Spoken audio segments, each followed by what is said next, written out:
ಯಾರದು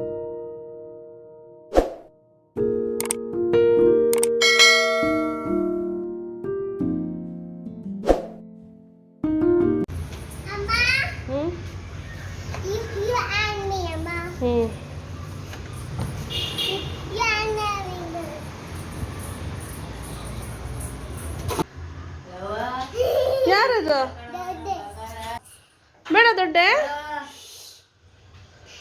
ಮಗ ಬಾಪ ಪಿಕಪ್ ಮಾಡು ಬಾಪ ನೀನು ಏನು ತೊಂದರೆ ಕಳವಂಗೆ ವಾ ಹಾಯ್ ಎಲ್ರಿಗೂ ನಮಸ್ಕಾರ, ವೆಲ್ಕಮ್ ಟು ಮೈ ಚಾನಲ್. ನಮ್ಮ ಆರುಷಿ ಸ್ಕೂಲಿಂದ ಬರೋಷ್ಟರಲ್ಲಿ ನಮ್ಮ ದೊಡ್ಡಮ್ಮ ಊರಿಂದ ಬಂದಿದ್ದರು. ಅವ್ರನ್ನ ನೋಡ್ಬಿಟ್ಟು ಅವಳಿಗೆ ತುಂಬ ಖುಷಿ ಆಗೋಯ್ತು. ನನಗೆ ಬಿದ್ರು ಕರಳೆ ಸಾಂಬಾರು ಅಂದರೆ ತುಂಬ ಇಷ್ಟ ಅಂತ ಹೇಳಿ ನಮ್ಮ ದೊಡ್ಡಮ್ಮ ನನಗೋಸ್ಕರ ತೊಗೊಂಬಂದರು. ಇದು ಬೆಂಗಳೂರು ಕಡೆ ಎಲ್ಲೂ ಸಿಗೋದಿಲ್ಲ, ಇದು ಕನಕಪುರದ ಕಡೆ ಸಿಗುತ್ತೆ, ಅಂದರೆ ವರ್ಷಕ್ಕೆ ಒಂದೇ ಸಲ ಸಿಗೋದದು. ಇವತ್ತಿನ ವಿಡಿಯೋದಲ್ಲಿ ನಾನು ಹೇಗೆ ಬಿದ್ರು ಕರಳೆ ಹಾಕಿ ಸಾಂಬಾರು ಮಾಡ್ತೀನಿ ಅಂತ ತೋರಿಸ್ತೀನಿ. ಮೊದಲು ಕರಳೆ ಮೇಲಿರೋಂತಹ ಸಿಪ್ಪೆನೆಲ್ಲ ನೀಟಾಗಿ ತೆಗೆದ್ಬಿಟ್ಟು ಒಳಗಡೆ ಸಾಫ್ಟಾಗಿರೋದು ಅಂದರೆ ವೈಟ್ ಕಲರ್ ಇರೋದನ್ನ ಮಾತ್ರ ತೊಗೋಬೇಕು. ಆಮೇಲೆ ಅದನ್ನು ಈ ರೀತಿ ಸಣ್ಣದಾಗಿ ಕಟ್ ಮಾಡ್ಕೋಬೇಕು. ಅದ್ರ ಮಧ್ಯ ಗಟ್ಟಿ ಗಟ್ಟಿಯಾಗಿರೋಂತಹ ಒಂದು ದಿಂಡುಗಳು ಬರುತ್ತೆ, ಅದನ್ನ ಕಟ್ ಮಾಡಿ ತೆಗೆದುಬಿಡಬೇಕು. ಅದಾದಮೇಲೆ ಮೆತ್ತಗಿರೋದನ್ನು ಮಾತ್ರ ಕಟ್ ಮಾಡಿ ಇಟ್ಕೋಬೇಕು. ಇದಕ್ಕೆ ಇವಾಗ ಅದು ಮುಳುಗೋ ಅಷ್ಟು ನೀರನ್ನ ಹಾಕಿ ಓವರ್ ನೈಟು ಸೋಕ್ ಮಾಡಿ ಬಿಡಬೇಕು. ಯಾಕಂದರೆ ಇದರಲ್ಲಿ ನೊರೆ ಇರೋಂಥದ್ದು ಕಂಪ್ಲೀಟಾಗಿ ಹೋಗಬೇಕು. ಅದಕ್ಕೆ ನಾವು ಇಡೀ ರಾತ್ರಿ ನೀರು ಹಾಕ್ಬಿಟ್ಟು ನೆನೆಸಿ ಇಡ್ತೀವಿ. ನೆಕ್ಸ್ಟ್ ಮಾರ್ನಿಂಗ್ ಇದರಲ್ಲಿ ಸಾಂಬಾರು ಮಾಡ್ಕೊಳ್ತೀವಿ.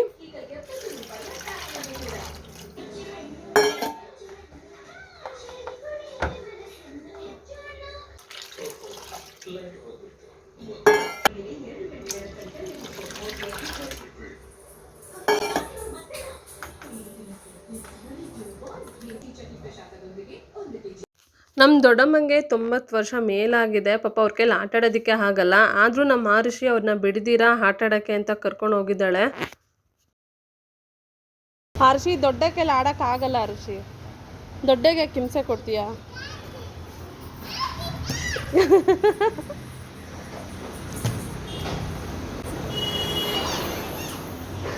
ಹೇ ಪಾಪ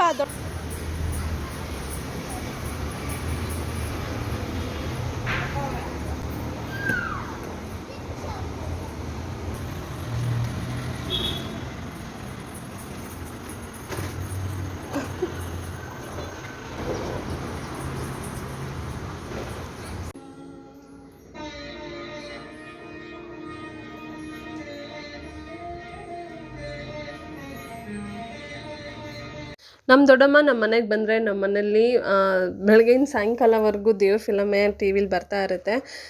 ಇದು ನೆಕ್ಸ್ಟ್ ರಾತ್ರಿ ಎಲ್ಲ ಈ ಕರಳೆ ನೆನೆಸಿದ್ವಲ್ಲ, ನೆಕ್ಸ್ಟ್ ಡೇ ತಿಂಡಿ ಎಲ್ಲ ಮುಗಿಸಿ ಮಧ್ಯಾಹ್ನ ಅಷ್ಟರಲ್ಲಿ ಸಾಂಬಾರು ಮಾಡ್ಕೊಳ್ಳೋಣ ಅಂತ ಬಂದೆ. ಸಾಂಬಾರು ಮಾಡೋಕ್ಕೂ ಮುಂಚೆ ನೆನೆಸಿರೋಂಥ ಕರಳೆನ ಚೆನ್ನಾಗಿ ತೊಳ್ಕೋಬೇಕು. ಅದಕ್ಕೂ ಮುಂಚೆ ನನ್ನ ಚಾನಲ್ನ ಇನ್ನೂ ಯಾರು ಸಬ್ಸ್ಕ್ರೈಬ್ ಮಾಡ್ತೀರಾ ನೋಡ್ತಾ ಇದ್ದರೆ ದಯವಿಟ್ಟು ಸಬ್ಸ್ಕ್ರೈಬ್ ಮಾಡ್ಕೊಳ್ಳಿ, ಹಾಗೆ ಪಕ್ಕದಲ್ಲಿರೋ ಬೆಲ್ಲೈಕನ್ನ ಕ್ಲಿಕ್ ಮಾಡಿ ಅಂತ ಹೇಳ್ತೀನಿ. ಈ ಕರಳೆನ ಒಂದು 5ರಿಂದ 6 ಸಲ ಆದರೂ ಚೆನ್ನಾಗಿ ತೊಳ್ಕೊಬೇಕಾಗತ್ತೆ. ಯಾಕಂದರೆ ಇದರಲ್ಲಿರೋ ಅಂತಹ ನೊರೆ ಕಂಪ್ಲೀಟಾಗಿ ಹೋಗಬೇಕು.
ಈ ರೀತಿ ಒಂದು 5ರಿಂದ 6 ಸಲ ಚೆನ್ನಾಗಿ ತೊಳೆದಿಟ್ಕೊಂಡೆ. ಈ ಕರಳೆನ ಯಾವುದೇ ಕಾರಣಕ್ಕೂ ಪ್ರೆಗ್ನೆಂಟ್ ಲೇಡೀಸ್ಗೆ ಕೊಡಬಾರ್ದು, ಹಾಗೆ ಹಸುಗಳಿಗೂ ಕೂಡ ಕೊಡಬಾರ್ದು. ನಾನಿಲ್ಲಿ ಸಾಂಬಾರು ಮಾಡೋದಕ್ಕೆ ಏನೇನು ತೊಗೊಂಡಿದ್ದೀನಿ ಅಂತ ನೋಡ್ತಾ ಹೋಗೋಣ ಬನ್ನಿ. ಮೊದಲು ನಾನಿಲ್ಲಿ ಒಂದು 5-6 ಥರ ಸೊಪ್ಪು ತೊಗೊಂಡಿದ್ದೀನಿ. ಅಂದರೆ ನುಗ್ಗೆ ಸೊಪ್ಪು, ಮೆಂತ್ಯ ಸೊಪ್ಪು, ಸಬ್ಬಸಿಗೆ ಸೊಪ್ಪು, ಕೀರೆ ಸೊಪ್ಪು, ಹಾಗೆ ದಂಟಿನ ಸೊಪ್ಪು, ಸ್ವಲ್ಪ ಕೊತ್ತಂಬರಿ ಸೊಪ್ಪು, ಹಾಗೆ ಇಲ್ಲಿ ಎಲ್ಲ ಥರ ತರಕಾರಿನೂ ಕೂಡ ಕಟ್ ಮಾಡಿ ಇಟ್ಕೊಂಡಿದ್ದೀನಿ. ಹಾಗೆ ಒಂದು 5-6 ಥರ ಕಾಳುಗಳು ಕೂಡ ನೆನೆಸ್ಕೊಂಡಿದ್ದೀನಿ. ಕಾಳುಗಳಲ್ಲಿ ನಾನು ಕಡಲೆಕಾಳು, ಹುರುಳಿಕಾಳು, ಅವರೆಕಾಳು, ಹೆಸರು ಕಾಳು, ಹಾಗೆ ಕಾಬೂಲ್ ಕಡಲೆ, ಹಾಗೆ ಸ್ವಲ್ಪ ರಾಜ್ಮಾ, ಸ್ವಲ್ಪ ತೊಗರಿಬೇಳೆನೂ ಕೂಡ ನೆನೆಸಿಟ್ಕೊಂಡಿದ್ದೆ. ಹಾಗೆ ಸಾಂಬಾರು ಪುಡಿ ತೊಗೊಂಡಿದ್ದೀನಿ. ಹಾಗೆ ಒಂದು ಲೋಟ ಹಾಲು ತೊಗೊಂಡಿದ್ದೀನಿ. ಮಸಾಲ ರುಬ್ಕೊಳ್ಳೋಕ್ಕೆ ಅಂತ ಈರುಳ್ಳಿ, ಟೊಮ್ಯಾಟೊ, ಕೊತ್ತಂಬರಿ ಸೊಪ್ಪು, ಹಾಗೆ ತೆಂಗಿನಕಾಯಿನ ಇಟ್ಕೊಂಡಿದ್ದೀನಿ. ಇವಾಗ ಹೇಗೆ ಮಾಡೋದು ನೋಡೋಣ ಬನ್ನಿ. ಮೊದಲು ಒಂದು ಕುಕ್ಕರಲ್ಲಿ ನಾನು ಬಿದಿರು ಕರಳೆ ಮತ್ತು ಕಾಳುಗಳನ್ನ ಹಾಕ್ಬಿಟ್ಟು ಒಂದೆರಡು ಕೂಗಿಸ್ಕೊಳ್ತೀನಿ.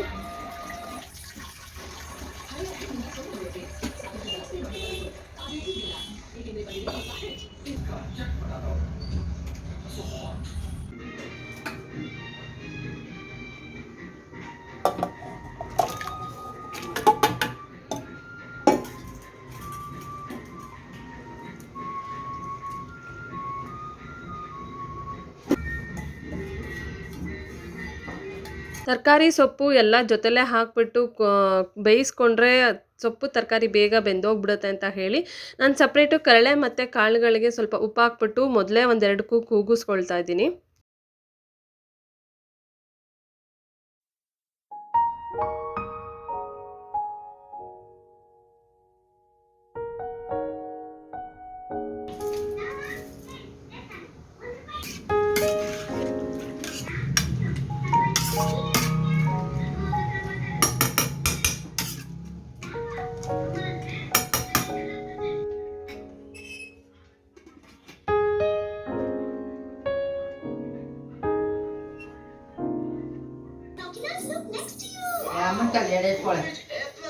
ಅವಳೇ ತೆಗಿಬೇಕಂತದು,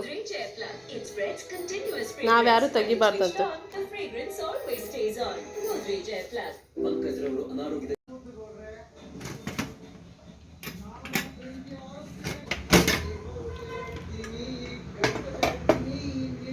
ಕರಳೆ ಮತ್ತು ಕಾಳುಗಳು ಒಂದು 80% ಅಷ್ಟು ಬೆಂದಿದೆ. ಇವಾಗ ಇದ್ರ ಜೊತೆಗೆ ನಾನು ತರಕಾರಿ ಮತ್ತು ಸೊಪ್ಪನ್ನು ಹಾಕ್ಬಿಟ್ಟು ಮತ್ತೆ ಒಂದೇ ಒಂದು ವಿಜಿಲ ಬರೋವಷ್ಟು ನಾನು ಬೇಯಿಸ್ಕೊಳ್ತಾ ಇದ್ದೀನಿ.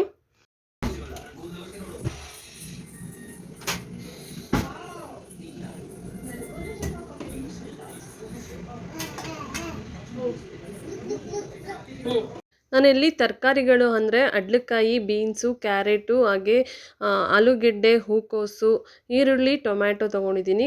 ಹಾಗೆ ಒಂದೇ ಒಂದು ಬದನೆಕಾಯಿ ತೊಗೊಂಡಿದ್ದೀನಿ. ಕೆಲವರು ಇದಕ್ಕೆ ಮೂಲಂಗಿ, ಗೆಡ್ಡೆಕೋಸು ಕೂಡ ಹಾಕ್ತಾರೆ. ನಾನು ಅವೆರಡು ಬೇಡ ಅಂತ ಹೇಳಿ ಬರೀ ಇಷ್ಟು ಮಾತ್ರ ಹಾಕ್ಕೊಳ್ತಾ ಇದ್ದೀನಿ.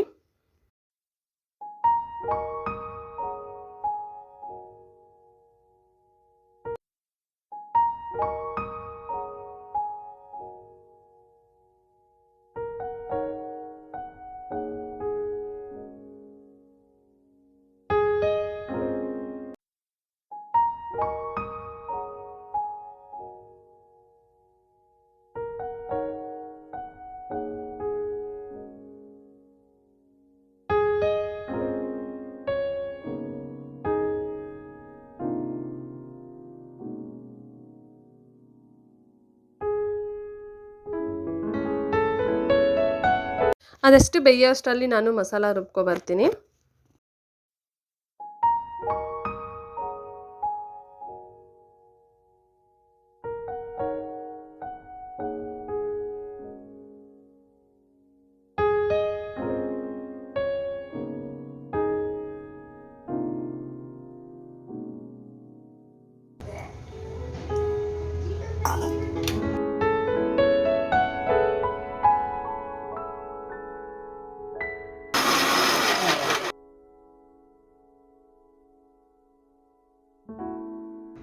ಕುಕ್ಕರ್ ತಣ್ಣಗಾಗಿದೆ. ಇವಾಗ ನಾನು ಇದಕ್ಕೆ ರುಬ್ಬಿರೋಂತಹ ಮಸಾಲ ಹಾಕಿಬಿಟ್ಟು ಹಂಗೆ ಬೇಯಿಸ್ಕೊಳ್ತಾ ಇದ್ದೀನಿ. ಮತ್ತು ನಾನೇನು ಕುಕ್ಕರ್ ಹಾಕೋ ಅವಶ್ಯಕತೆ ಇಲ್ಲ, ಹಾಗೆ ಬೇಯಿಸ್ಕೊಂಡ್ರೆ ಸಾಕಾಗುತ್ತೆ.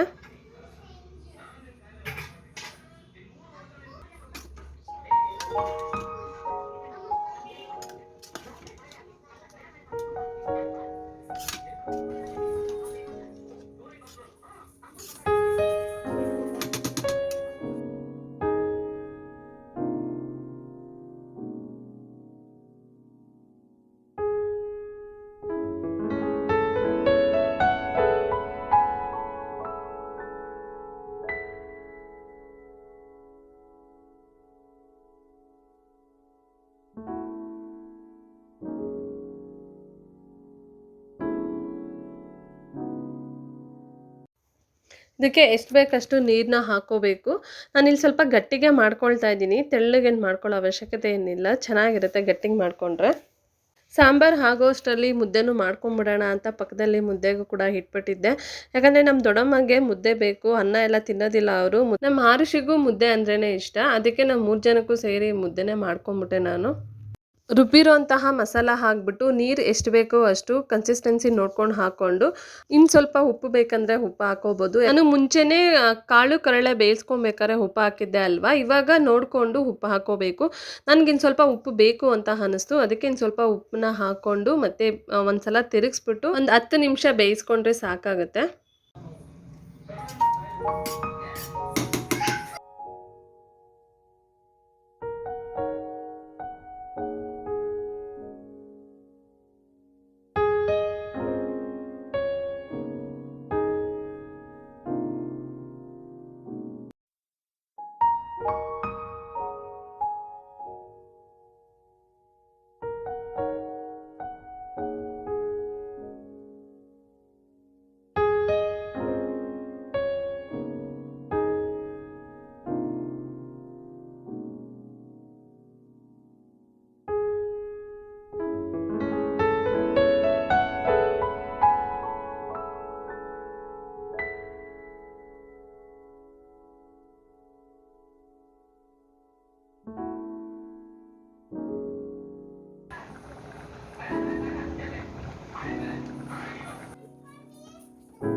ಎಲ್ಲಿಗೆ ಕೂತು ತಿನ್ನಡಿದೆ.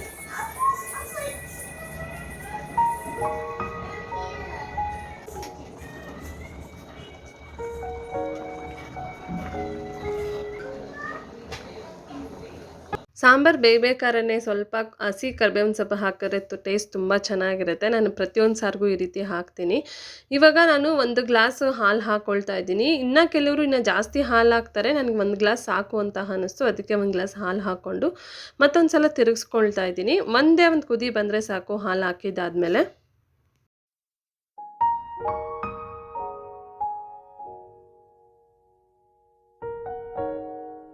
ಸಾಂಬಾರು ಕಂಪ್ಲೀಟಾಗಿ ಬೆಂದಿದೆ. ಲಾಸ್ಟಲ್ಲಿ ನಾನಿವಾಗ ಒಗ್ಗರಣೆ ಹಾಕ್ಕೊಳ್ತಾ ಇದ್ದೀನಿ. ನಾನಿಲ್ಲಿ ಸಾಸಿವೆ, ಕರಿಬೇವಿನ ಸೊಪ್ಪು, ಈರುಳ್ಳಿ ಅಷ್ಟೇ ಒಗ್ಗರಣೆಗೆ ಹಾಕ್ಕೊಳ್ತಾ ಇರೋದು.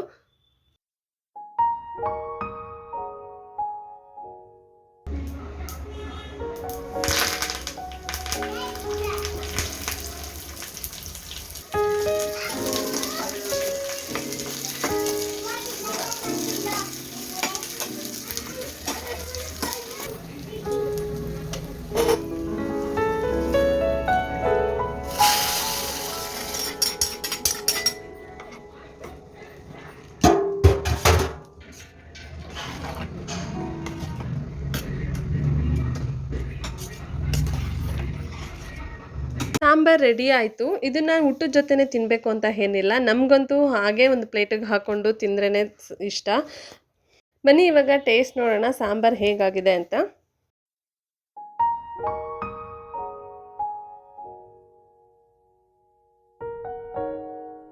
ಬಿದ್ರು ಕಳ್ಳೆನ ವರ್ಷಕ್ಕೆ ಒಂದ್ಸಲ ಆದರೂ ತಿನ್ನಬೇಕು ಅಂತ ಹೇಳ್ತಾರೆ.